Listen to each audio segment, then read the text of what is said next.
Gaetz, the biggest firebrand inside of the House of Representatives. You're not taking Matt Gaetz off the board, okay? Because Matt Gaetz is an American patriot and Matt Gaetz is an American hero. We will not continue to allow the uniparty to run this town without a fight. I want to thank you, Matt Gaetz, for holding the line. Matt Gaetz is a courageous man. If we had hundreds of Matt Gaetz in D.C., the country turns around. It's that simple. He's so tough, he's so strong, he's smart, and he loves this country. Matt Gaetz. It is the honor of my life to fight alongside each and every one of you. We will save America. It's choose your fighter time. Send in the Firebrand.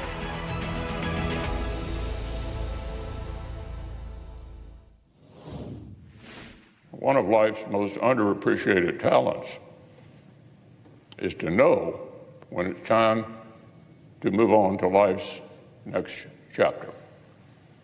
So I stand before you today, Mr. President, and my colleagues, to say this will be my last term as Republican leader of the Senate. I'm not going anywhere anytime soon. However, I'll complete my job my colleagues have given me until we select a new leader in November and they take the helm next January. I'll finish the job the people of Kentucky hired me to do as well, albeit from a different seat, and I'm actually looking forward to that. Welcome back to Firebrand. We are live. Thank you so much for joining us. We are simulcast streaming out of room 2021 of the Rayburn House office building here at the Capitol Complex in Washington, D.C. A lot going on Capitol Hill today. We had Secretary Lloyd Austin before the Armed Services Committee. Our exchange got a lot of attention online and throughout the halls of the Pentagon and Congress. And we also had debate on a continuing resolution that ultimately passed. That's deeply disappointing, continues our nation's march toward decline. But that was the farewell speech of the Republican leader in the United States Senate, Mitch McConnell. And I guess we can say RIP to the leadership tenure of Mitch McConnell in the Senate. Mitch McConnell has finally encountered a situation that he cannot manipulate. Time. Many Republicans are quick to preach Mitch McConnell into heaven, citing his procedural victories like confirming Trump's judicial nominees and passing the Tax Cuts and Jobs Act. That was a policy win, and I say fair enough. I suppose if you've been in the Senate since 1985, you probably know your way around some of these matters. Call me crazy. I think that's doing the bare minimum as a Republican leader. Mitch McConnell's real legacy is that he was missing in action when we needed him most, and spent a lot of his time in the Senate putting special interests above American interests. Real good at sloshing that special interest money around. Totally different question, leading us to the policy choices that are necessary.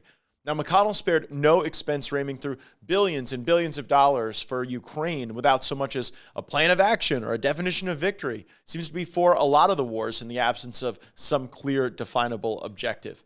So where was Mitch McConnell when our own borders were being overrun? And frankly, where is he now? Last time we saw him work on a legislative product, it was the Langford amnesty bill that was backstabbing to the people who want a secure border. Fortunately, we put that to death. Now, McConnell justifies Ukraine aid in perpetuity because the vast majority of the money is going to American defense contractors, according to his argument. Now, I don't even know if that's true, but how unmasking regarding the influence that the military-industrial complex has, particularly over the legislative leadership. Where was Mitch McConnell when American patriots were being rounded up by a corrupt FBI for petty misdemeanors involving January 6th protests? He was criticizing President Trump, actually, and he was pointing the finger at Republican voters. Now, we are lucky enough that Father Time isn't the only entity opposing Mitch McConnell. Republican voters and America First senators and representatives, we've all been fighting him when he abandons Republican principles. And without that work, Mitch McConnell would have probably been okay impeaching Donald Trump, and he'd still be working to defend Ukraine's borders at the expense of our own. Mitch knows this. It's why he undermined America First Senate candidates throughout his tenure as leader. And there's a reason Mitch is leaving this post in November. He doesn't want a new Republican Senate majority in January to elect a new leader. So he's going out like he came in, dancing with the one who brung him the swamp. That's who Mitch McConnell served. So the writing is on the wall. Time for new conservative leadership in the Senate. And really, I was talking to some senators today. It's about what the Senate intends to actually do. What are the goals of the Senate? What is the battle plan? And if you can get our Republican majority to agree on that, the leadership questions actually fall into place quite nicely. Now, it's time for leadership in the Senate that reflects the will of the American people, the voters who send them there, and those who will work with President Trump, I think, will be the ones who ought to rise to the top. I don't know. It's a pretty swampy system over there. Swampiest nursing home in America. At this stage of the game, we've ousted McCarthy, McDaniel, and now McConnell. And my advice going forward is that the Republican leadership doesn't need to pick one of the Johns. John Thune, John Cornyn, John Barrasso, they are all expected to make runs for leader. Cornyn already announcing that. He's the current whip. And I think that there are going to be better options than the Johns, and I look forward to seeing those emerge very quickly. So also wanted to update you on the Hunter Biden deposition that occurred this week. I gave my perspective walking out. Take a listen. There were a number of interesting moments, but perhaps none more interesting than when Hunter Biden told us that he joined the Burisma board to counter Russian aggression. I hadn't heard that one before. That thank goodness we had Hunter Biden on the Burisma board because that was central to his strategy to stand up to Vladimir Putin. Has he taken the fifth at all? No, he's been responsive to questions. Has he told you exactly what value he brought to any of these wars, any of these companies yet? Have you guys asked him that? Yeah, we've asked those questions, and there is an illusory value. It is a mirage to believe that Hunter Biden was engaged in international business. This was a bribe masquerading as an international business transaction. We've seen evidence that the president was involved in those business dealings yet? I believe that you can actually bribe someone by paying their family members. Like, I don't get this construct that unless Joe Biden himself received cash, that he somehow wasn't involved in the bribery operation. Joe Biden was doing the bidding of Burisma. He was doing the bidding of Chinese communists, and his family was getting enriched as a consequence. To me, that's a pretty strong case for bribery. We're back live, and I'm going through my notes from the Hunter Biden deposition, and let me distill all of it for you.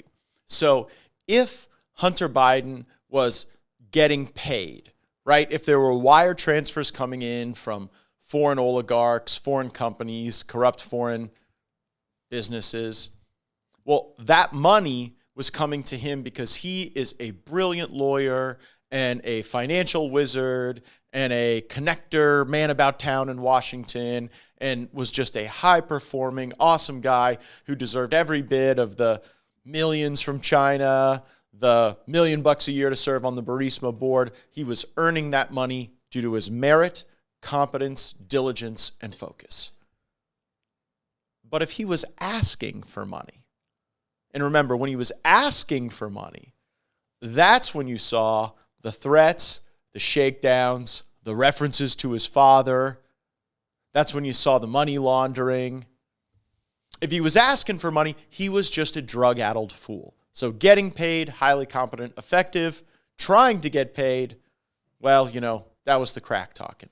And so I asked Hunter Biden, and you'll see the transcript released either tonight or pretty soon tomorrow, like, when are we supposed to know in these messages that you're sending and in these correspondence that you're engaged in when you're high and when you're not? And he said, for me to even ask that question means I don't understand the fundamentals of addiction, and that he ought to be able to absolve himself of any connection to the truth if he claims he was high. But if he was getting paid, we're all just supposed to believe that wasn't a bribe. But indeed, we know it was. And while I don't believe this is going to manifest in some sort of impeachment of Joe Biden on these bribery charges in the House of Representatives, that is because there is a difference of opinion among some Republicans as to what constitutes a bribe. Again, to me, as I just said in that clip, if you want to influence some guy in their like 70s or 80s, giving them the cash isn't necessarily the best way to even bribe them. In a lot of cases, they're thinking that a lot of that money is going to end up going to the government in some sort of estate tax. And so the movement of money to people's family members and children to try to shape their actions in government is like clearly a bribe to me.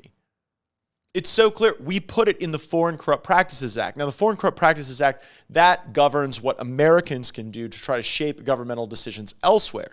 And so we say to our own citizens, you can't go bribe someone's crack-addicted kid or their ne'er-do-well spouse. You can't go pay them to get a government official abroad to alter their behavior. But we allow that here, apparently. Or we may without an impeachment, because we have some Republicans who, if the money isn't going directly to Joe, they're not going to be there on the vote. So I'm telling you the truth. He deserves impeachment. These were bribes, but they were bribes through family members. And that threshold is going to be insufficient for some of my Republican colleagues. And we will, of course, get no Democrat votes on these questions.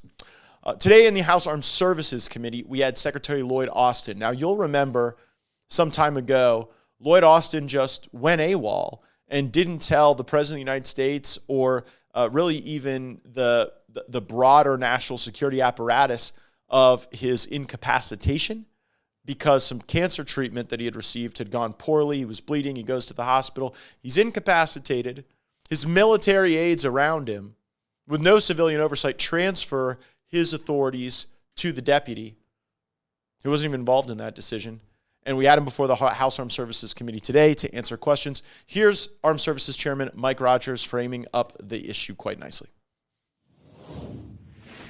Mr. Secretary, the reason we've asked you here today is not to discuss your health. We're here today to determine why the President was not immediately informed of your incapacitation. The timeline, as we understand it, is this. On the evening of January 1st, Secretary Austin was transported to the hospital via ambulance for complications stemming from a surgical procedure he had on December 22nd. On the afternoon of January 2nd, the Secretary's authorities were transferred to Deputy Secretary Hicks without her even being informed as to why. On January 4th, 3 days after the Secretary's hospitalization, Deputy Secretary Hicks and the President were first informed that Secretary Austin was in the hospital. On January 5th, Congress is informed of the Secretary's hospitalization. It's totally unacceptable that it took 3 days to inform the President of the United States that the Secretary of Defense was in the hospital and not in control of the Pentagon. Wars were raging in Ukraine and Israel. Our ships were under fire in the Red Sea, and our bases were bracing for attack in Syria and Iraq. But the Commander-in-Chief did not know that his Secretary of Defense was out of action. Even the Deputy Secretary, the person to whom your powers were transferred, didn't know that you were in the hospital. Our forces conducted a pre-authorized strike on Iranian-backed militia in Iraq during this period. Had something gone wrong with the strike, or worse, if there was an attack on the United States, precious time would have been wasted while the President sought in vain to find his Secretary of Defense. The chain of command doesn't work when the Commander-in-Chief doesn't know who to call. That's why we want to know who made the decision to withhold that information from the President. And although you publicly stated you are solely responsible, you've also informed this committee that it wasn't you who decided to withhold the information from the President.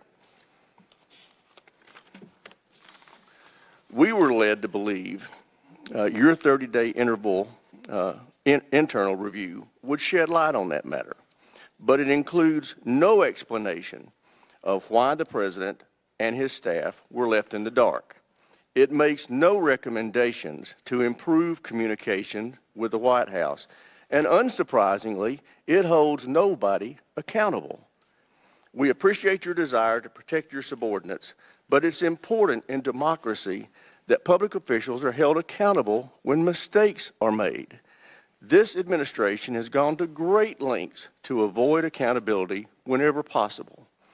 But this is a matter of national security, and someone needs to be held accountable. Furthermore, I find it very concerning that the Secretary could be hospitalized for 3 days without anyone else in the administration even noticing. That suggests Secretary Austin's advice is not sought or heeded in the White House, even while military operations were ongoing in the Middle East. It also implies that the White House politicals, not seasoned defense professionals, are in the driver's seat on matters of national security, which is very disturbing. Finally, beyond the immediate need to inform the President, Congress also has a right to know of secretarial absence or transfer of authority. Ironically enough, none of this would have come to the attention if the White House hadn't demanded that the department come clean to Congress and the public. Ultimately, our goal today is to understand how and why this happened so we can ensure it never happens again. We're back live. Jim on Facebook says he's a Trump supporter and we need to leave Lloyd Austin alone. He's battling cancer. There was no harm. We should have just had a quick meeting and dealt with it that way in the absence of bringing in for this testimony. And I'm going to explain why I took a different tack than Jim on Facebook might suggest. So my staff pulls up for me this memo that Lloyd Austin writes March 4th, 2021. And it sets up the questions that I'm going to ask Lloyd Austin that I'll show you in just a moment. And it says in this memo, DOD leaders at every level will be responsible for building a safe environment for our people and guaranteeing that we show swift and clear accountability to anyone who does not act within the highest standards of the department.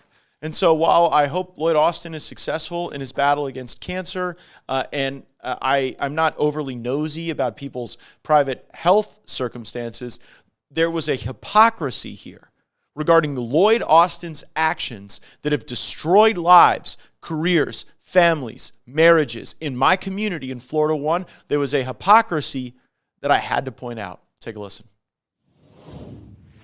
You didn't tell the president that you had cancer, that you were being treated for cancer, or that the treatment for that cancer had gone wrong because you saw it as personal and medical. And I think a lot of us have empathy for you in that regard. But now that you see how personal medical decisions are, will you call for the re-recruitment, restoration of full rank and back pay for the 8,600 service members who were vax mandated out of the military? No, I won't. So on March 4th, 2021, you authored a memo. It was entitled Message to the Force. And in that memo, you said that there would be clear and swift accountability for anyone who didn't meet the highest standards of the Department of Defense. Now, however this worked out, we all acknowledge that what you did here didn't meet the highest standards, right? You made a mistake. I admit it to... Yeah, okay, so we got that. So then the question is, what becomes the clear and swift accountability? Now, you're not going to be discharged, right? No? That's right. Okay, you're not going to be suspended, you're not going to be demoted, and you're not going to have your pay cut. None of those things are going to happen to you, right?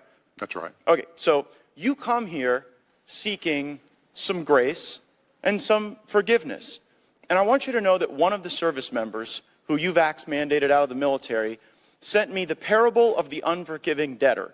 And it's in the book of Matthew, it's verses 21 to 35. The man fell down before his king and begged him, "Please be patient with me, and I will pay all the debt." Then his master, filled with pity for him, released him and forgave him of his debt. But when the man left the king, he went to a fellow servant who owed him a few $1,000s. He grabbed him by the throat and demanded payment. His fellow servant sat down and begged him for a little more time. "Be patient with me, and I will pay it," he pleaded.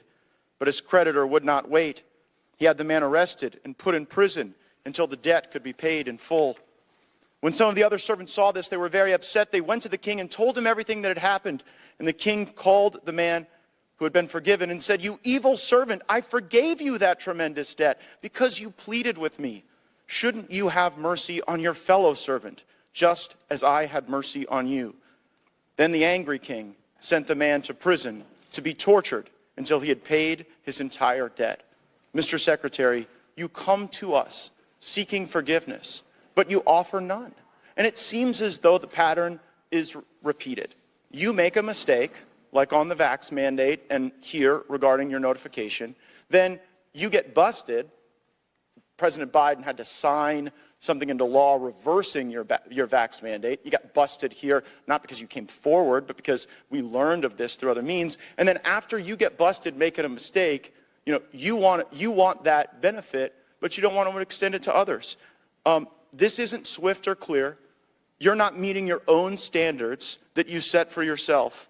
And you say that the DOD is a learning organization. Haven't you learned yet that the military is weaker, not stronger, with the 8,600 people that you vax mandated out of the military? Just one point, Congressman. The reason I'm here is because the chairman requested that I appear to talk about the circumstances surrounding my hospitalization. But don't you see the hypocrisy in it? Because you screwed up, we fix your screw up, and now you want grace. But these people who sought religious exemptions, they got no such grace. And also, I just think it's ridiculous that we're in 3 wars. You went AWOL for 3 days, and we get 2 hours with you. If you can't spend more than 2 hours answering these questions, I don't know how you really operate in all these wars. That was the House Armed Services Committee. We also had debate and vote on the floor regarding yet another continuing resolution. And frequent listeners to this program will know how much I loathe this. I loathe it to my bones. I know that the entire ecosystem that the corrupt swamp thrives off of demands that we just take one up or down vote on extending the funding of government or not. And that's why we put things in the rules, like 72-hour provision to review single subject. And you know what they did today? They passed a continuing resolution by suspending the rules. All of them. Just suspending the rules and putting it on the floor. And they were able to do it because the uniparty allowed it. Because the 2/3, if you have 2/3, if you have all the Democrats and a bunch of sellout Republicans, then you know what? You can do a whole lot. You can blow through the rules that we're trying to put in place. I debated against this continuing resolution on the floor today. Take a listen. Watching House Republicans is like watching a football team whose best play is the punt and the block. Now, I've tried to throw a few Hail Marys along the way, and I'm glad that we blocked the bad Langford amnesty bill, but we punted on needed FISA reforms. We blocked the McConnell supplemental for now, but we punt yet again on needed spending cuts. We blocked additional aid and additional U.S. involvement in this war in Ukraine, and indeed we punted Kevin McCarthy, who authorized $115 billion to Ukraine. But here we gather to punt yet again. Last I checked, the Republicans actually have a majority in the House of Representatives, but you wouldn't know it if you looked at our checkbook, because we are all too willing to continue the policy choices of Joe Biden and the spending levels of Nancy Pelosi instead of showing the will and the courage to say that this woke and weaponized government has to be defanged. It has to be attacked. It has to see reductions in spending. And while many Americans have lived most of their lives not actually paying a price for the national debt because we are $34 trillion in debt, because we are on our way to $50 trillion in debt, the Americans who work hard all over this country are seeing higher gas prices, higher grocery prices, higher interest rates, and all we seem to offer is low energy and low T in the face of those mounting challenges. We ought to be rejecting this CR. We ought to pass single subject spending bills, and we ought to vote for the spending cuts that this country desperately needs. I yield back.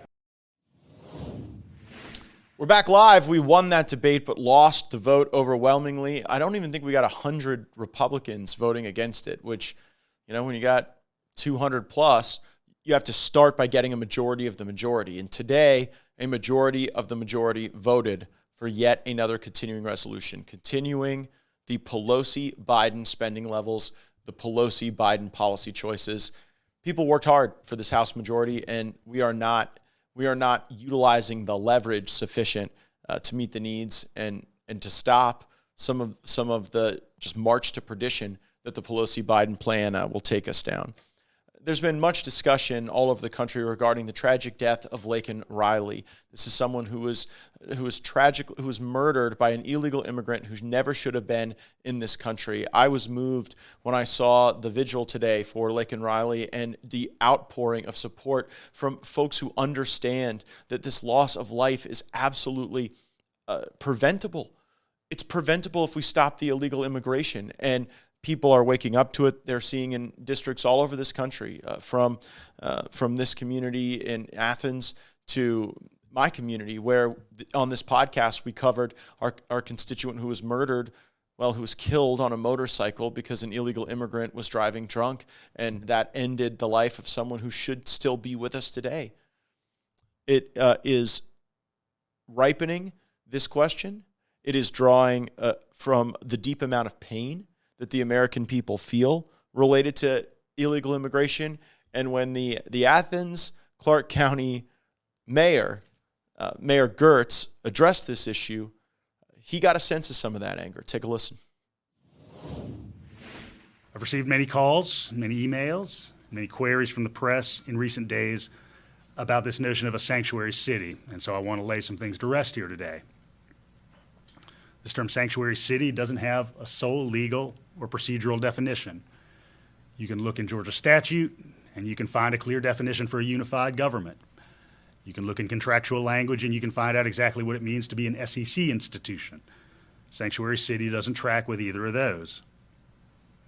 And so that term means different things to different people depending on the context of the discussion.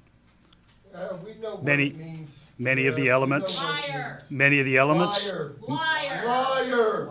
We're here to listen. Liar. You're a liar. We're here to listen. Liar. There'll be time for questions. You are guilty and got blood on your head for this murder, sir. Many of the aspects that are ascribed to sanctuary cities We know what sanctuary are city things means. that are disallowed by Georgia law. Sanctuary policy, which is what we do. And we contribute a document every year to the Georgia Department of Audits indicating that we do not correspond to these definitions under state law. Yes, you do. And no policies have been adopted Please by the stop mayor and lying. commission You're that have insulting created our sanctuary intelligence. city status in Sir, Athens. You need to resign. One protocol that sometimes arises. Resign! Resign now! You One allowed protocol. this to happen, sir. Yeah, it turns out people don't like it when you adopt sanctuary policies in drag. Like you had this mayor defending some of the worst impulses of local governments to put their own citizens at risk, and he got an earful from some of those very citizens.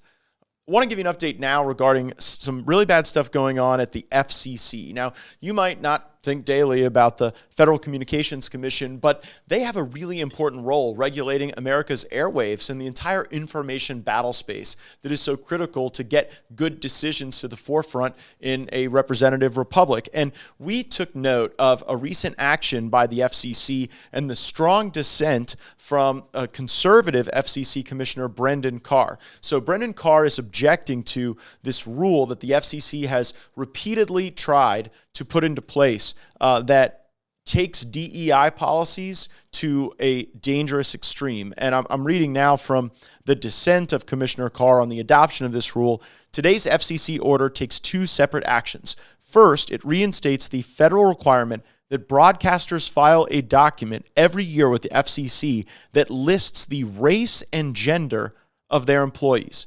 In particular, the second part of today's order, the FCC decides that it will take this form with demographic data and publish it on a station-by-station basis, meaning that the FCC will now post a race and gender scorecard for every TV and radio broadcast station in the country. In doing so, the FCC caves to the demands of activist groups that have worked for years across different industries to persuade the federal government to obtain the most important to obtain this data and publish it. This type of data about individual businesses truly does not belong on the internet. And it's there as a precursor to the Chinese social credit score. They want to give the corporate social credit score to every TV broadcast station and every radio broadcast station and make them list the race and gender of their employees.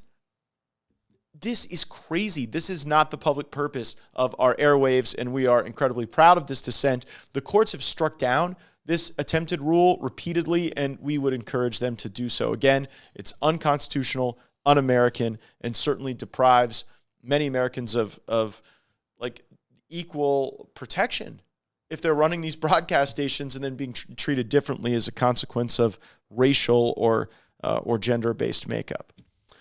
The Vice President of the United States is always prone for some embarrassing comments that seem untethered from reality. We heard one such comment regarding students being paid to engage in politics by the government. Take a listen.